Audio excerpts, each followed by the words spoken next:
indah, indahmu yang sempurna. Tiada Tuhan selain dirimu, pencipta alam semesta. Kaulah yang maha sempurna. Angan jiwaku melayang, terbang tinggi ke awan. Hilanglah resah jiwa, tenang bersamamu.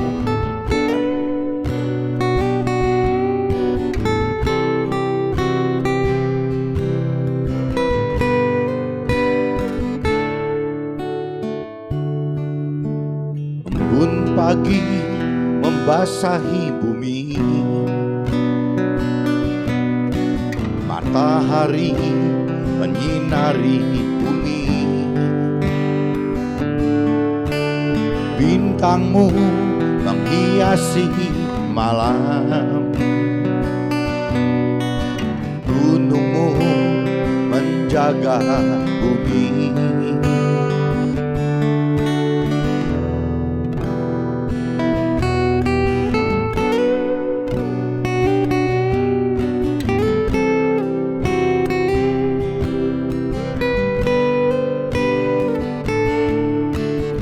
Indahmu yang sempurna, tiada Tuhan selain dirimu, pencipta alam semesta. Kaulah yang maha sempurna. Angan jiwaku melayang, terbang tinggi ke awan.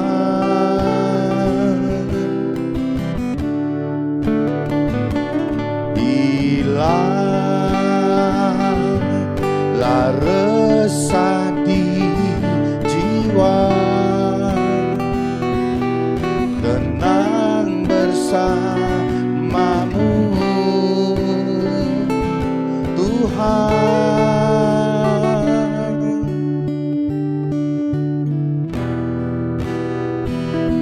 Indahmu yang sempurna, tiada Tuhan selain dirimu, pencipta alam semesta. Kaulah yang maha sempurna.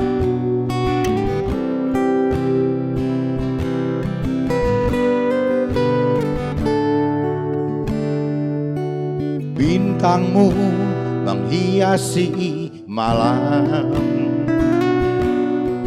gunungmu menjaga bumi. Indahmu yang sempurna, tiada Tuhan selain dirimu, pencipta alam semesta. Kau yang maha sempurna.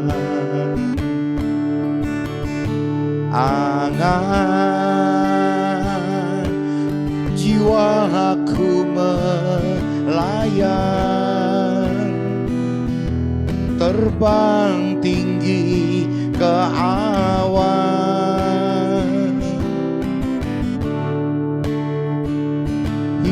Hilanglah resah di jiwa, tenang bersamamu Tuhan.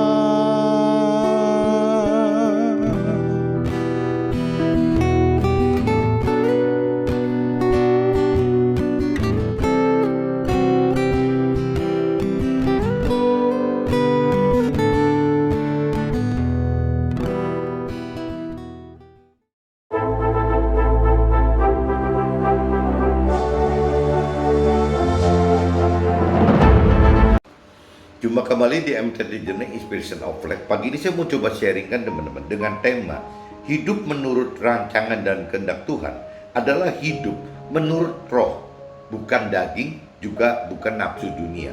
Dari kitab Roma teman-teman pasal 8 ayat 6 sampai 17 dan dengan dasar kitab Lukas pasal 16 ayat 10 sampai 17. Jadi maksudnya begini teman-teman, hidup menurut rancangan kehendak Tuhan adalah bukan seperti yang dirancangkan dikehendaki oleh dunia pada umumnya teman-teman. Orang dunia pada umumnya atau orang berkeyakinan dalam arti kata beragama tapi tidak begitu mengenal firman Tuhan dan mengenal pribadi Tuhan karena tidak mengenal firman Tuhan itu. Nah biasanya hidup itu sesuai rancangan dengan pikiran perasaan kehendaknya si manusia itu sendiri teman-teman.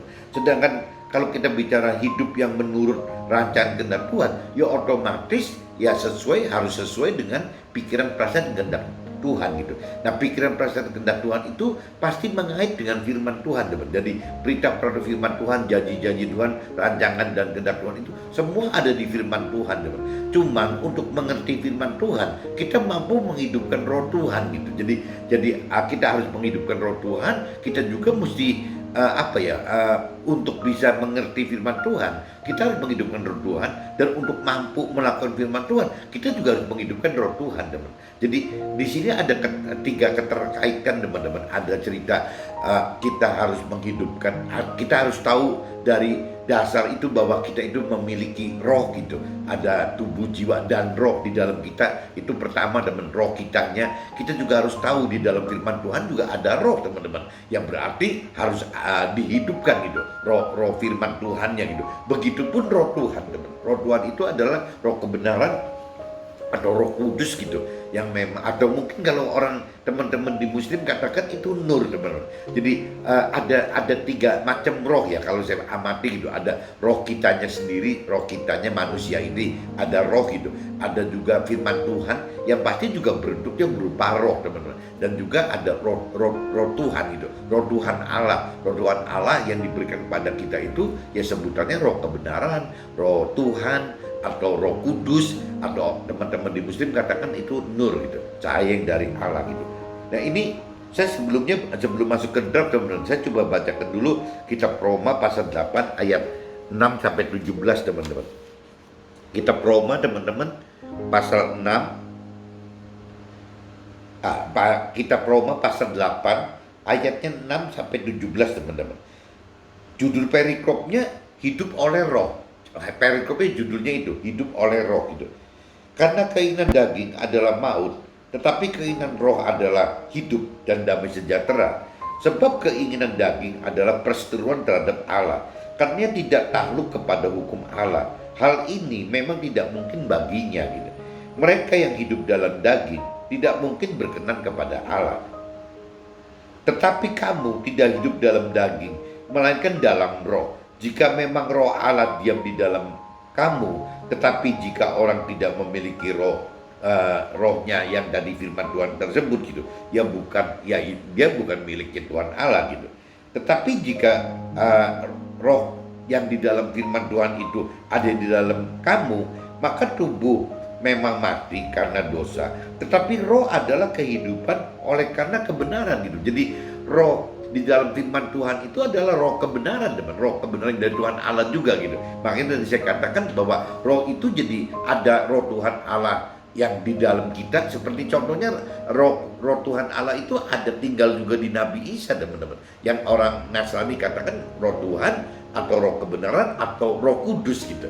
Nah teman-teman di muslim katakan itu nur gitu. Jadi sama aja teman, apabila Nabi Isa wafat di kayu salib sehingga meninggalkan firman-firman Tuhan, ya berarti ada roh gitu, ada roh yang di dalam firman Tuhan itu gitu. Selain ada roh kudus dan juga ada roh kita sendiri teman-teman. Jadi ada tiga unsur roh teman-teman. Ada roh kudus yang dari Tuhan Allah, ada roh yang di dalam firman itu sendiri yang seperti zamannya Nabi Isa itu gitu, dan juga ada roh kitanya teman-teman, ada roh kita sendiri. Jadi kalau kita bicara kaitan hidup menurut roh, hidup oleh roh, ya itu tiga macam itu teman-teman. Ada roh yang karena roh kudus, ada roh yang di dalam firman Tuhan yang dari Nabi Isa itu gitu, dan juga ada rohnya kita sendiri teman-teman. Ini ada 3 macam kaitan ini, meskipun secara umum ya firman Tuhan jarang sekali teman orang nyebut itu roh firman Tuhan atau roh Nabi Isa gitu, itu jarang sekali teman. Jadi sebutannya ya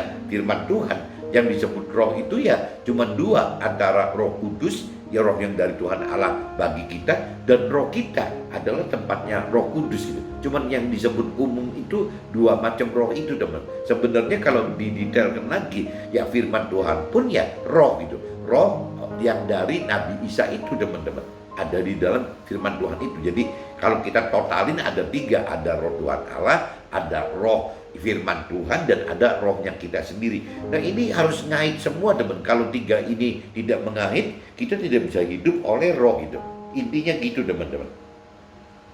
Nah ini tadi diperjelaskan gitu. Jadi apa ya, kalau kita bicara, saya coba cerita dari awal lagi. Karena keinginan daging adalah maut, tetapi keinginan roh adalah hidup dan damai sejahtera. Sebab keinginan daging adalah perseteruan terhadap Allah, karena ia tidak takluk kepada hukum Allah. Hal ini memang tidak mungkin baginya, karena apa yang disebut daging itu kan hawa nafsu duniawi teman. Ya memang nafsu duniawi itu bertentangan dengan roh yang disebut tadi gitu. Mereka tidak hidup dalam daging, tidak mungkin berkenan kepada Allah. Tetapi kamu tidak hidup dalam daging, melainkan dalam roh. Jika memang roh Allah diam di dalam kamu, tetapi jika orang tidak memiliki roh yang dari firman Tuhan itu, yang dari Nabi Isa itu, ya ia bukan miliknya si Nabi Isa atau dari firman Tuhan tersebut gitu. Tetapi jika firman Tuhan ada di dalam kamu, maka tubuh memang mati karena dosa, tetapi roh adalah kehidupannya oleh karena kebenaran gitu. Jadi tubuh daging kita itu, nafsu-nafsu duniawi kita itu harus mati teman-teman. Nah nanti kalau itu mati, ya roh yang menuntun hidup kita gitu, hidup oleh roh itu, nah baru teman-teman, baru kita hidup oleh karena kebenaran yang dari Tuhan inginkan gitu. Dan jika roh ia telah membangkitkan Nabi Isa atau firman Tuhan dari antara orang mati diam di dalam kamu, maka ia telah membangkitkan, yaitu dari roh Nabi Isa atau roh firman Tuhan itu daripada orang mati, akan menghidupkan juga tubuhmu yang fana itu oleh rohnya yang diam di dalam kamu gitu. Jadi ingat-ingat teman-teman, ada 3 unsur ya teman. Ada Roh Kudus yang dari Tuhan Allah, roh kebenaran itu, ada roh yang dari firman Tuhan yang dari Nabi Isa itu, dan ada rohnya kita sendiri teman, roh manusianya gitu yang tinggal di dalam kita. Jadi saudara-saudara, kita adalah orang berhutang, tetapi bukan kepada daging, supaya hidup menurut daging ya.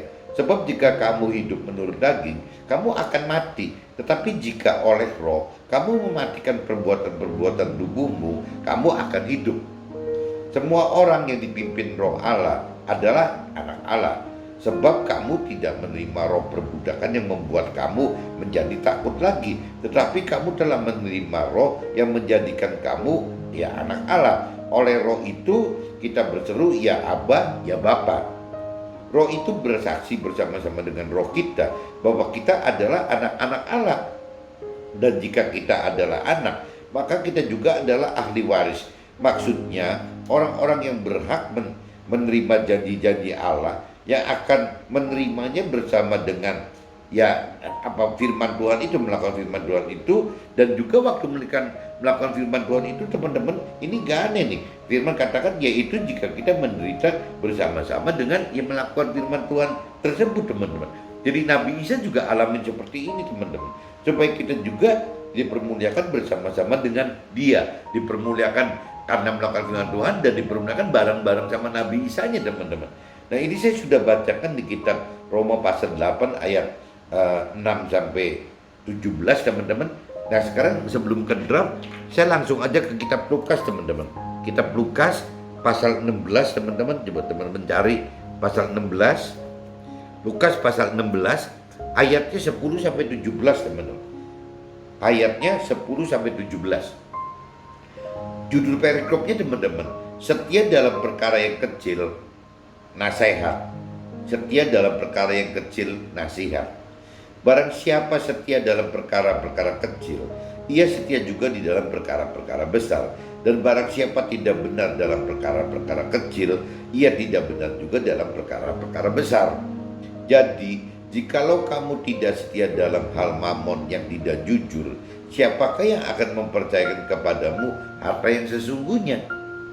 Dan jikalau kamu tidak setia dalam harta orang lain, siapakah yang akan menyerahkan hartamu sendiri kepadamu?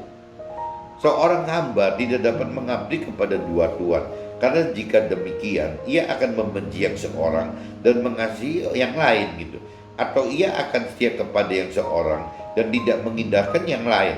Kamu tidak dapat mengabdi kepada Allah dan kepada Mammon secara berbarengan, teman-teman. Kalau Mammon itu mungkin teman-teman yang bukan Nasrani asal tahu aja bahwa kalau Mammon di istilah Nasrani itu adalah soal uang, teman-teman. Jadi kalau bicara harta benda dan uang itu ya disebutnya Mammon gitu. Jadi maksudnya firman di sini katakan kita nggak bisa gitu ngabdi kepada Tuhan Allah yang bicara nanti tentang keselamatan akhirat. Di satu sisi kita bicara Mammon gitu. Sedangkan Mammon itu berarti cerita kesusahan duniawi, cerita uang. Bahkan bisa kalau nggak hati-hati malah bisa jadi cinta uang, bener.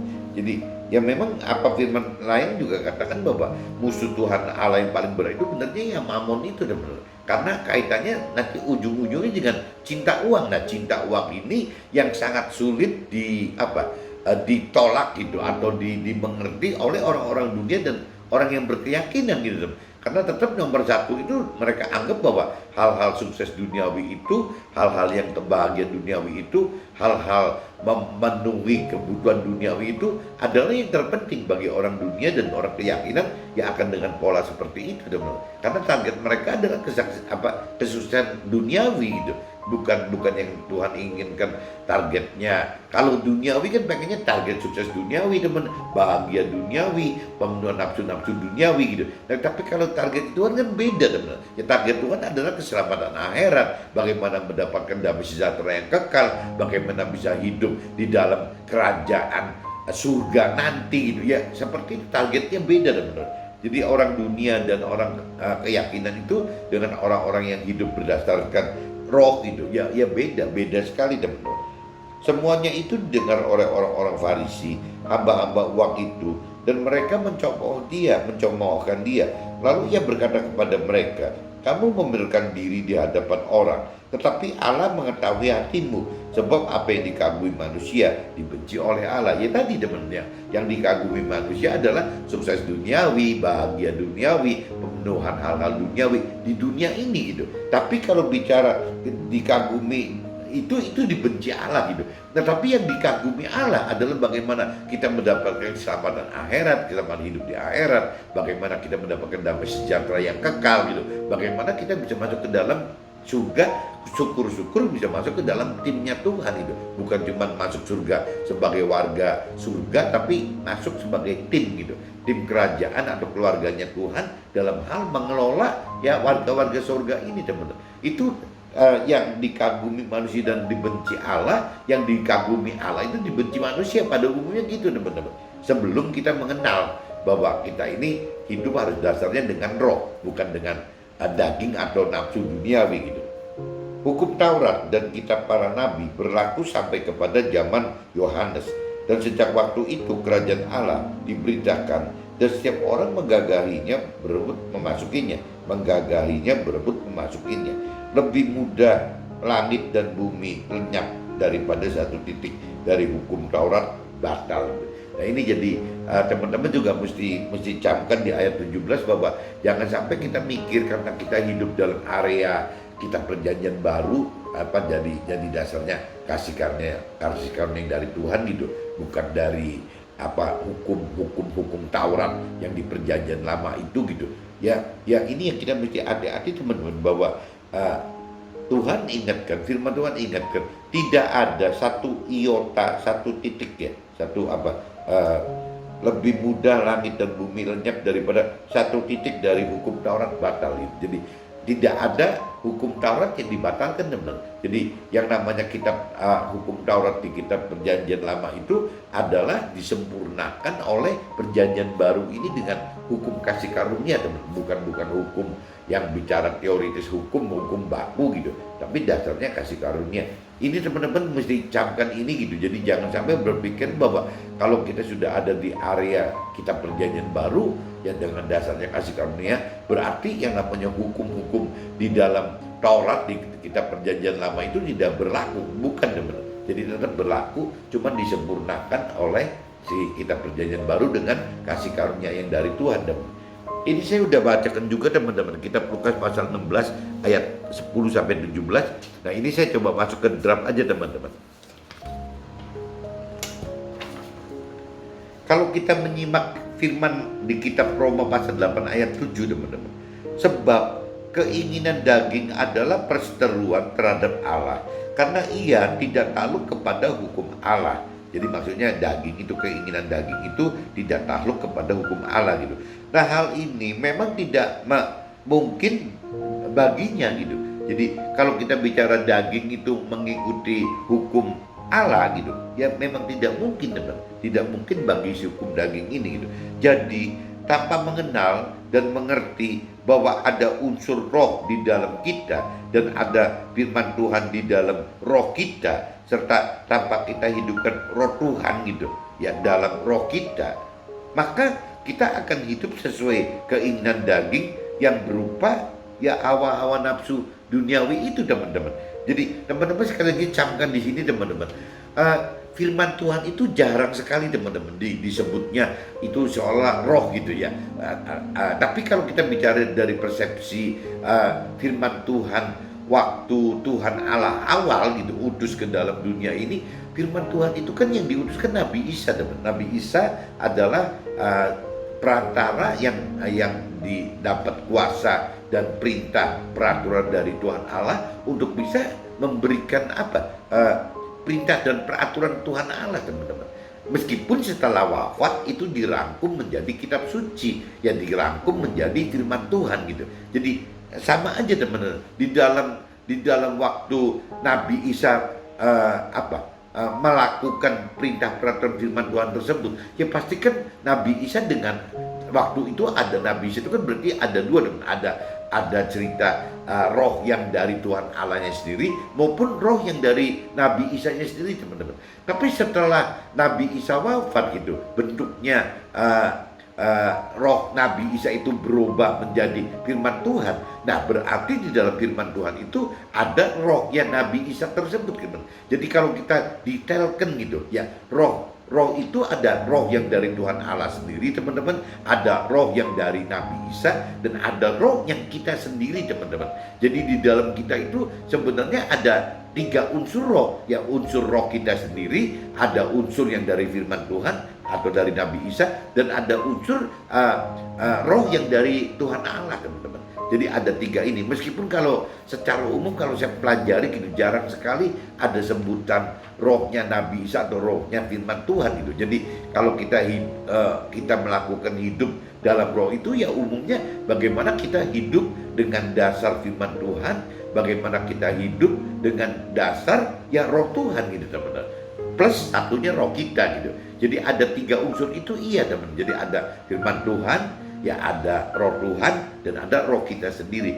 Nah ini yang disebut hidup menurut roh itu seperti itu teman-teman. Tapi kalau kita jabarkan pagi ini di sharing pagi ini, ya kita bisa katakan bahwa hidup menurut roh itu berarti ada roh yang dari Tuhan Allah, ada roh yang dari firman Tuhan atau Nabi Isa, ada roh dari kita sendiri teman-teman. Jadi kalau hidup menurut roh itu ya 3 macam itu teman-teman. Kalau kita tidak mengaitkan 3 macam ini, tidak mengaitkan roh Tuhan Allahnya, tidak mengaitkan firman Tuhannya, tidak hidupkan roh kitanya gitu, ya kita akhirnya hidupnya cuma dari daging saja teman-teman, tubuh dan jiwa. Jadi akhirnya cuma sebatas itu aja dari ya paling apa sih kebutuhan yang diributkan, kebutuhan tubuh, kebutuhan jiwa gitu, cuma itu aja teman-teman. Nah ini yang bedanya hidup menurut roh dan hidup menurut daging, yang bedanya maksudnya gitu teman-teman.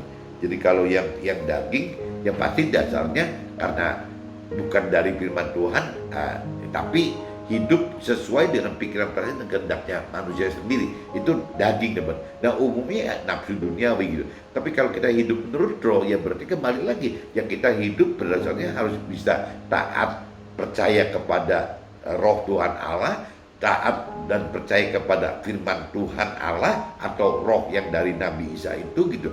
Dan ya kita bisa menghidupkan roh kita sendiri teman-teman. Tanpa kita menghidupkan roh kita, tidak ada tempat untuk bisa roh Tuhan bersemayam di kita. Tidak ada roh yang dari firman Tuhan juga bisa bersemayam di dalam kita gitu. Jadi kita memang harus hidupkan roh kitanya sendiri teman-teman. Jika firman Tuhan ada di dalam kita, maka daging yang berupa hawa nafsu dunia kita akan mati, dan kita akan hidup sesuai firman Tuhan, dan kita akan hidup oleh kebenaran Tuhan gitu. Jadi kita akan hidup oleh kebenaran Tuhan. Kalau kita sudah hidup dasarnya semua karena perintah peraturan firman Tuhan teman, ya otomatis kita hidup dengan dasar kebenaran firman Tuhan itu. Nah, cuman masalahnya kan teman-teman, apakah kita bisa mengerti keinginan perintah peraturan Tuhan? Nah ini yang sering saya sharingkan itu ya apa ya, kita kalau bicara Tuhan memberikan hak kepada kita, independensi kepada kita atau privilege kepada kita, kalau bicara kita mau gitu, mau mengenal Tuhan pribadi, mau mengenal firman Tuhan secara pribadi, itu bisa teman. Bisa, kita untuk mau itu bisa ya, dengan membaca firman Tuhan, mendengarkan sharing-sharing, mendengarkan khotbah, mendengarkan ini itu gitu ya, membaca buku-buku rohani ya bisa teman. Itu kemauan untuk mengenal firman Tuhan itu bisa sekali gitu. Tapi begitu masuk ke dalam tingkatan mampu mengerti firman Tuhan, nah ini kalau tidak menghidupkan roh Tuhan di dalam kita teman, susah teman-teman. Akhirnya yang namanya firman Tuhannya juga tidak hidup. Nah sedangkan di dalam firman Tuhan itu kan sebenarnya kan firman Tuhan itu kan kumpulan dari apa yang waktu Nabi Isa hidup di dunia ini dikumpulin gitu. Perintah peraturan Tuhannya dikumpulin menjadi ya Alkitab, menjadi kitab suci, menjadi firman Tuhan itu teman-teman. Kalau di Muslim sama teman-teman. Jadi mungkin beda perantara aja, tapi jelas dikumpulin ya Nabi Muhammad mungkin itu yang ngumpulin menjadi Al-Quran teman-teman. Kan kurang lebih sama gitu. Jadi Al-Quran atau Alkitab atau kitab suci itu adalah kumpulan dari perintah peraturan firman Tuhan yang diperintah oleh Nabi gitu. Kalau di Nasrani diperintah oleh Nabi Isa, di Muslim diperintah oleh Nabi Muhammad. Nah itu menjadi Al-Quran di Islam, di Muslimnya, dan Alkitab di Nasraninya teman-teman. Nah ini kembali lagi, kalau kita tidak mau mengenal firman Tuhan, ya susah teman. Bagaimana kita bisa hidup sesuai roh itu. Tapi sebaliknya teman, kalau kita bisa mengenal firman Tuhan tapi belum tentu mengerti teman. Jadi kalau tidak menghidupkan roh Tuhan dan roh firman Tuhan tersebut, begitupun dengan roh kitanya sendiri gitu, ya untuk mengerti firman Tuhan itu tidak mudah teman. Jadi butuh kemampuan untuk mengerti itu harus dengan kekuatan roh Tuhan. Ya roh Tuhan, roh firman Tuhannya, dan roh kita gitu. Begitupun juga untuk melakukan teman. Melakukan firman Tuhan itu lebih tidak mudah lagi teman. Ya dibutuhkan roh Tuhan gitu. Ya kekuatan dari roh yang di dalam firman Tuhan itu dan roh kita sendiri teman-teman. Baru kita bisa mampu melakukan firman Tuhan teman. Jadi intinya kalau kembali lagi, kalau yang di sini, jika firman Tuhan ada dalam kita, maka daging yang berupa hawa nafsu dunia kita akan mati, dan kita akan hidup sesuai firman Tuhan, dan kita akan hidup juga oleh kebenaran yang dari Tuhan itu gitu. Ya kebenaran dari firman Tuhan itu teman-teman yang menuntun hidup kita gitu.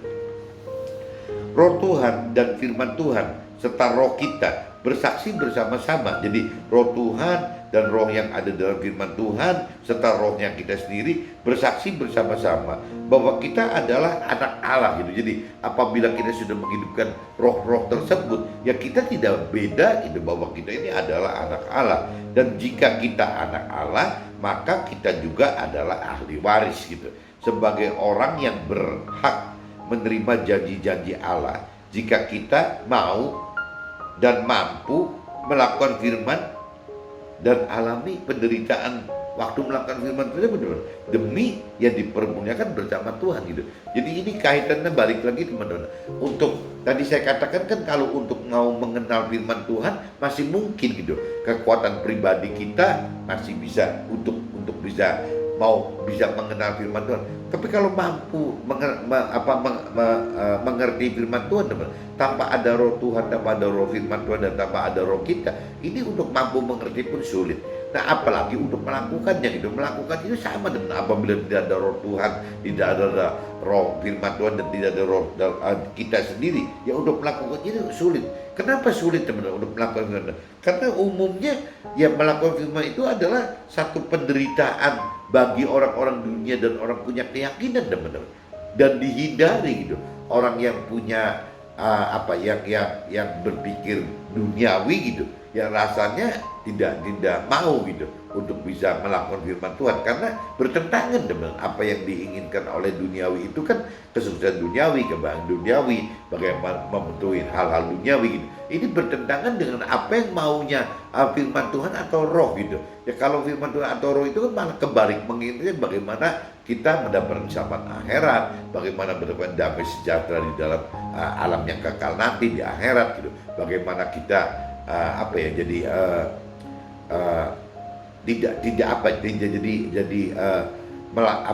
walaupun menderita teman-teman ya, tapi kita juga mendapatkan ya bisa hidup bersama Tuhan di dalam akhirat nanti gitu. Nah ini kendalanya itu ya waktu kita mau melakukan firman Tuhan untuk bisa masuk keselamatan akhirat, untuk bisa mendapatkan damai sejahtera kekal dalam akhirat, untuk bisa hidup bersama Tuhan di dalam akhirat. Ini semua tembusannya itu harus dengan menderita teman.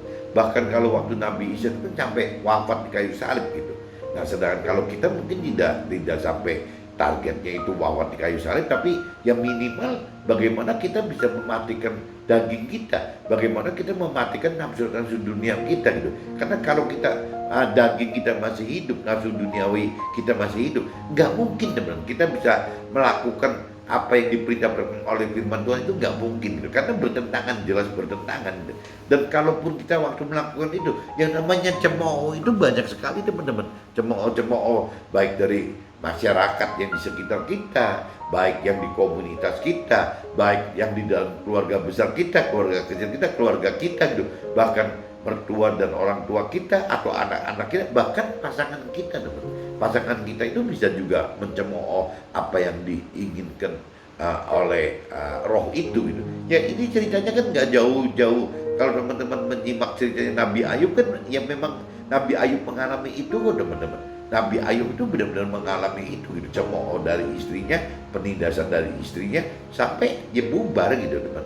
Ya beda dengan ceritanya Nabi Abraham. Kalau Nabi Abraham kebenaran yang namanya Sarah itu ya tunduk gitu, tunduk dan tidak mencemooh Nabi Abraham, ya akhirnya dia sampai meninggalnya bisa bareng bersama Nabi Abraham. Jadi tergantung responnya lagi teman, tergantung respon kitanya bagaimana. Nah kalau yang saya pernah baca di kitab suci juga ada teman yang kebalik, misalnya ada si Abigail gitu. Abigail itu istrinya si Nabal. Ya Abigail itu ya orang yang istri yang tunduk kepada Nabal dan juga mau melakukan firman Tuhan gitu teman. Cuman kan kebentur karena dia itu sebagai istri, dia nggak punya hak untuk bisa totally ngatur si Nabal suaminya gitu.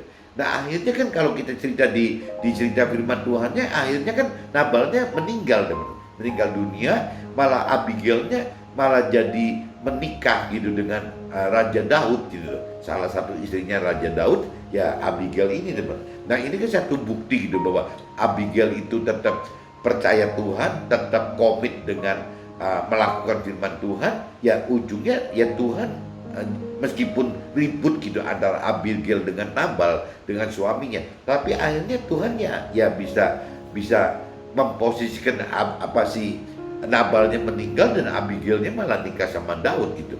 Nah ini kalau di cerita itu jadi pasangan itu relatif teman. Kalau cerita di Nabi Ayub itu kan kebalik, Nabi Ayubnya yang mendapat istri baru gitu. Tapi kalau cerita di Abigailnya mendapat suami baru gitu. Nah itu seperti itu. Tapi kalau kita cerita di Abraham dan Nabi Abraham dan Sarah, ya tidak teman. Mereka harmonis sampai akhir hayatnya si Sarah yang meninggal duluan gitu. Tapi semua lancar semua gitu.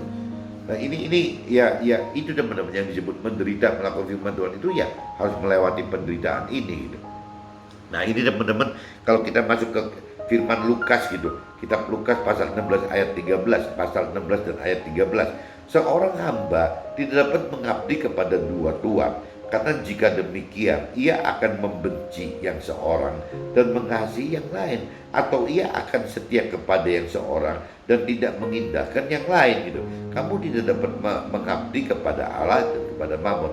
Nah, ini firman di kitab Lukas pasal 16-13 ini nyata-nyata katakan begini, teman-teman. Jadi nggak mungkin gitu apabila kita hidup dengan dua target, dengan dua dunia. Yang satu kita hidup seperti orang dunia dan orang keyakinan bahwa kita pengen target sukses duniawi, kita pengen mendapatkan kebahagiaan duniawi, kita pengen dapat pemenuhan hal-hal duniawi gitu. Itu kan orang duniawi dan keyakinan kan ingin itu, teman-teman. Nah, kita kalau menginginkan itu gitu ya, dan juga sekaligus kita mengingini bagaimana mendapatkan keselamatan akhirat yang kekal, bagaimana mendapatkan damai sejahtera yang kekal di akhirat, bagaimana bisa masuk surga, bahkan bisa jadi keluarga Tuhan atau timnya Tuhan di dalam surga gitu. Itu antara yang diingini oleh manusia dan orang dunia dan orang keyakinan itu ya tadi versi anggaplah A gitu kan, sukses duniawi, bahagia duniawi, pemenuhan halal duniawi. Nah, sedangkan yang dari sisinya roh, dari sisi Tuhan, pengennya kan B gitu. B itu adalah keselamatan akhirat, bagaimana damai sejahtera di dalam akhirat, bagaimana bisa tinggal bersama Tuhan di dalam surga gitu. Syukur-syukur menjadi keluarga atau timnya Tuhan di dalam surga untuk mengelola warga-warga surga tersebut gitu. Nah, ini kan dua ini bertentangan sekali, teman-teman. Jadi dan dikatakan di dalam kitab Lukas pasal 16 ayat 13 itu nggak mungkin gitu. Kalau itu digabungin itu nggak mungkin gitu. Jadi ngegabungin antara apa yang mengabdi kepada Allah dan apa yang mengabdi kepada Mammon. Karena si A tadi itu kan mewakili Mammon, teman. Kalau yang B itu kan mewakili Tuhan Allah gitu. Yang A tadi yang kesukaan duniawi, kebahagiaan duniawi, pemenuhan hal-hal duniawi itu kan mewakili semua urusan Mammon, teman. Dan kalau kita ujungnya lagi ya akhirnya uang. Ya ujungnya uang ya cinta uang gitu. Waktu orang cerita bicara cinta uang ya pasti urusan hubungan dengan Tuhan akan berantakan semua, teman-teman. Nah, firman di kitab Lukas pasal 16 ayat 15, teman-teman. Kamu membenarkan diri di hadapan orang, tetapi Allah mengetahui hatimu, sebab apa yang dikagumi manusia dibenci oleh Allah. Nah, ini yang perbedaannya kan nyata-nyata begitu, teman. Di kitab Lukas pasal 16 dan ayat 15 juga dipertegas seperti itu gitu. Ya, kamu membenarkan diri di hadapan orang, tetapi Allah mengetahui hatimu, sebab yang dikagumi manusia dibenci oleh Allah. Jadi makanya balik lagi, teman-teman. Kayaknya memang ikut Tuhan itu tidak bisa di tengah-tengah, teman-teman. Nggak bisa di antara yang tadi kalau saya umpamakan A dan B itu nggak bisa seolah-olah di antara A dan B itu. Udah saya pengen A minus atau A plus, atau kita pengen B minus bisa atau B plus, nggak bisa, teman. Karena ada firman lain katakan juga apabila kita di posisi itu, kita itu akan dimuntahkan, teman. Sama Tuhan Allah ini akan dimuntahkan, ya tidak jadi apa-apa ini, ya tidak ke A dan juga tidak ke B gitu. Jadi memang ya banyak firman yang mengatakan ya tidak bisa memilih di tengah gitu. Jadi kita mesti memilih ya antara A atau B kalau kita hidup. Kalau kita bicara A, ya kita masuk ke dalam jadi manusia duniawi, orang dunia dan orang punya keyakinan. Nah, kalau kita masuk ke B, ya orang-orang yang hidup menurut roh gitu. Ya, Tuhan pengen yang jelas mau masuk yang kelompok B, teman-teman. Hidup menurut rancangan dan kehendak Tuhan adalah hidup menurut roh, di mana kita harus mengenal, harus mau mengenal dan mau mengerti serta serta melakukan firman Tuhan dengan menghidupkan roh Tuhan, agar roh kita mampu mengerti dan mampu melakukan firman Tuhan dan mengetahui keinginan daging adalah maut gitu kan, tetapi keinginan roh adalah hidup dan damai sejahtera. Ya, ini yang diinginkan Tuhan yang seperti ini, teman-teman. Jadi bagaimana istilahnya kita mesti menghidupkan roh untuk mendapatkan hidup yang damai sejahtera di akhirat nanti, bukan seperti orang dunia yang penting mendapatkan sukses duniawi dan kebahagiaan duniawi, ya selesai gitu. Nah, padahal kalau dari versi Tuhan, dunia itu kan sementara, teman. Dunia itu cuma tempat kita menumpang hidup saja.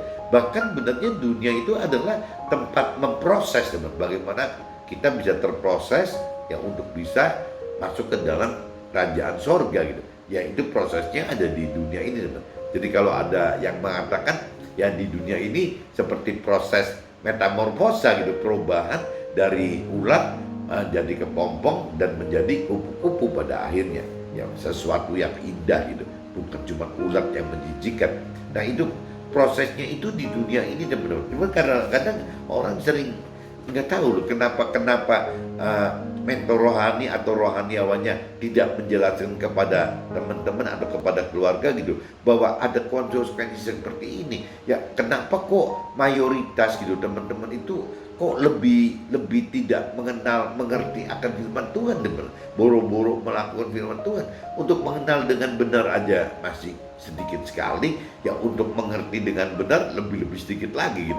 Untuk melakukan firman Tuhan makin langka gitu, makin bisa punah jadi lama-lama teman. Kalau memang kita tidak benar-benar kita ikut memberitakan kebenaran firman Tuhan gitu. Nah ini yang sebenarnya kalau saya lihat sebagai teman, yang sebagai pengusaha gitu. Firman juga ada katakan kalau pengusaha atau teman-teman di karir, misalnya teman-teman saya yang di dalam kantor saya, itu kan berarti kan orang-orang karir semua teman. Saya ya terpaksa karena memang saya di ujung sebagai pimpinan dan pengusaha, ya mungkin saya disebutnya pengusaha teman-teman.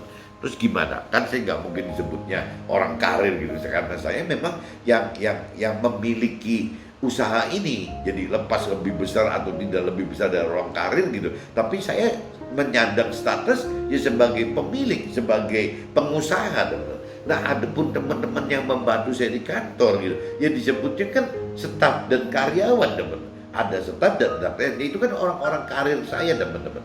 Nah kalau kita bicara apabila kita tidak mengasihi Tuhan, apabila kita tidak percaya Tuhan dalam arti bentuknya itu kita melakukan perintah peraturan Tuhan, nah akhirnya yang namanya kita di dunia pengusaha, di sekuler, di marketplace atau di dunia sekuler sebagai pengusaha dan orang karir, kadang-kadang cuek-cuek, acu-acu aja benar, acu-acu pikirnya kalau yang memberitakan kebenaran firman Tuhan gitu ya, bagaimana menyelamatkan orang-orang yang Tuhan rancang dan kehendak, ya itu bukan urusannya kita, ya bukan urusannya orang di marketplace atau di dunia sekuler gitu.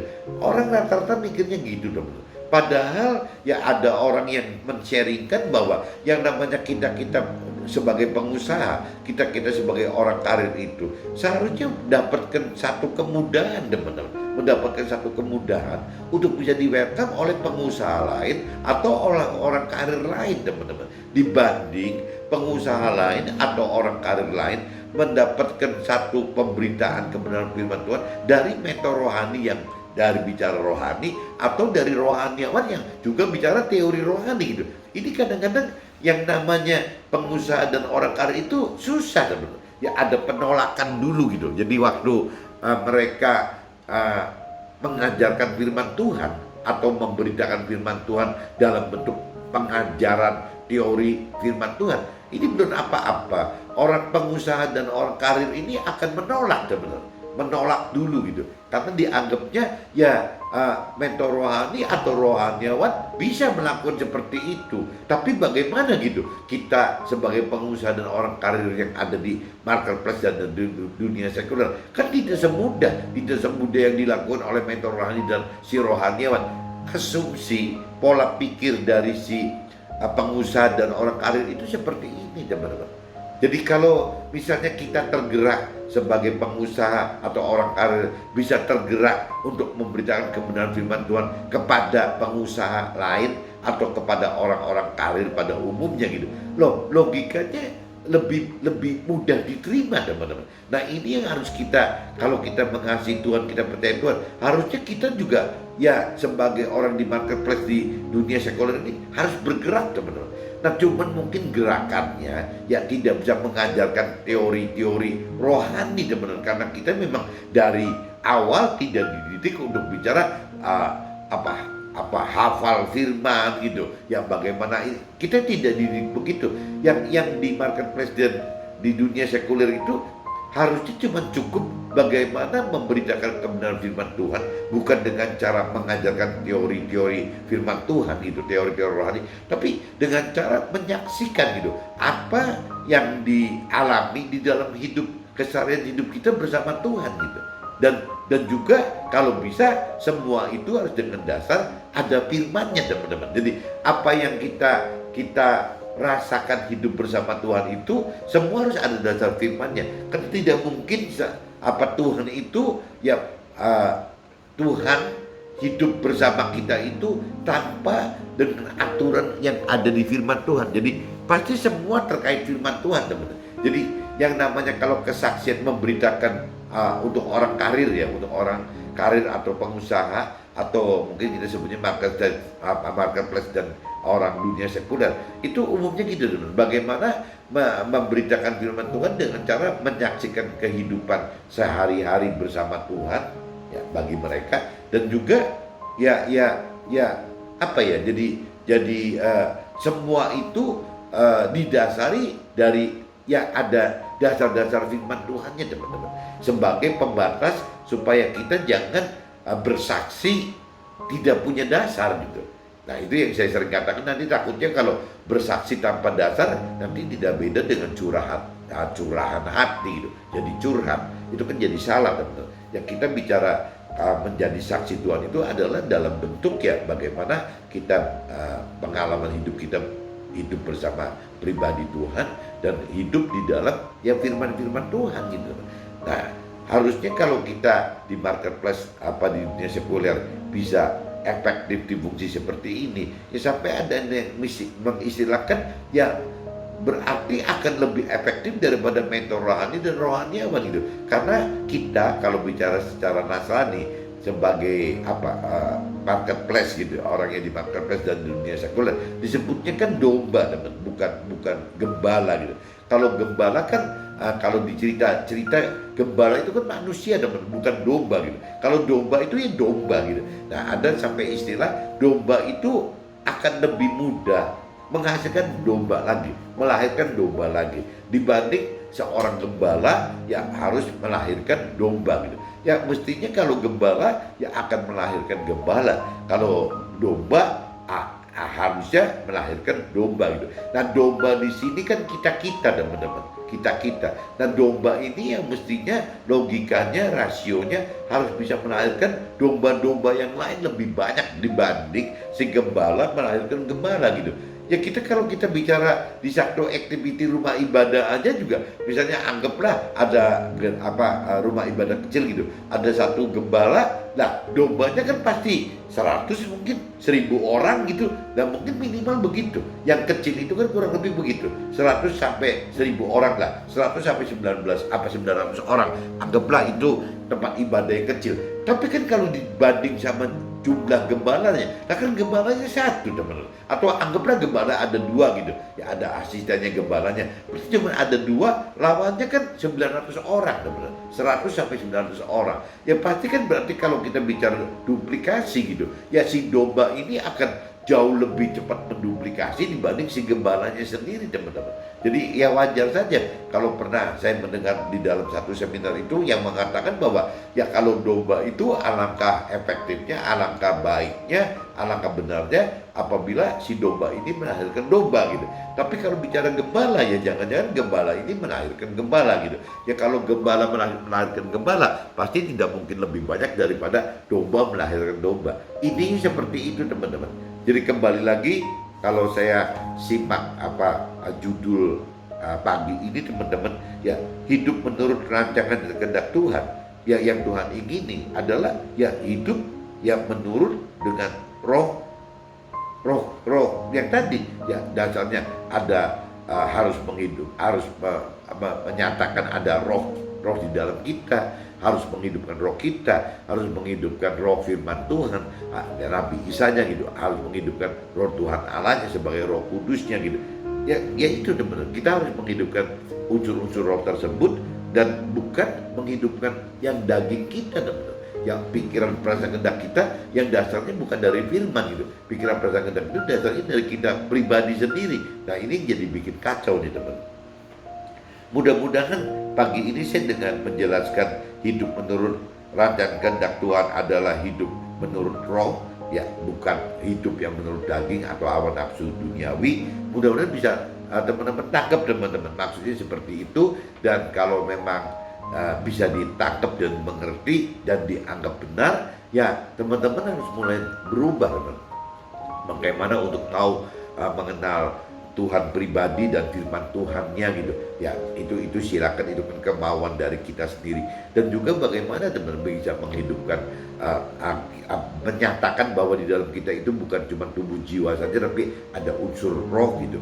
Nah, kita juga menghidupkan roh Nabi Isa atau roh firman Tuhan di dalam firman Tuhannya, dan serta kita menghidupkan roh Tuhan Allahnya, teman-teman, yang berupa Roh Kudus, roh kebenaran, roh Tuhan itu gitu. Ya, bagaimana menghidupkan ini semua supaya dari tiga unsur ini, firman Tuhan, kitanya sendiri, dan roh Tuhan itu bisa blend jadi satu yang menghasilkan hidup berdasar roh gitu. Nah, ini yang benar seperti ini, teman-teman. Kalau kita bisa menghidupkan ini, nanti kita bisa hidup tidak seperti orang dunia atau orang keyakinan yang hidup hanya dengan dari daging saja, teman-teman, dari hal nafsu duniawi saja gitu. Nanti kita bisa keluar dari itu. Dan teman-teman mesti ingat bahwa di sini dikatakan kan yang namanya Tuhan juga, ya apa sih, apa yang dikagumi manusia itu pasti dibenci Allah gitu. Apa yang dibenci Tuhan Allah, yaitu kadang-kadang dikagumi orang-orang dunia dan orang-orang yang berkeyakinan itu, teman-teman. Dan cuma yang jelas kan Tuhan tidak bisa hidup bersamaan gitu. Jadi hal-hal duniawi itu tidak akan bisa sinkron gitu dengan hal-hal rohani. Tuhan tidak mungkin bisa hidup dengan mamon gitu, nggak mungkin. Jadi ya mesti kita pilih, teman-teman. Ya, kita mau ngabdi kepada Tuhan Allah atau kepada mamon, kita harus pilih, tidak bisa di tengah-tengah itu. Oke, teman-teman, mudah-mudahan pagi ini bisa ditangkap sharingnya, dan apabila memang bisa ditangkap, kalau syukur-syukur bisa di-sharekan lagi ke keluarga dan teman lain, ya puji Tuhan gitu, sehingga akhirnya bisa makin banyak orang-orang yang diselamatkan oleh yang kebenaran yang kita beritakan kepada keluarga dan teman-teman kita, teman-teman. Oke, teman-teman, see you, bye-bye.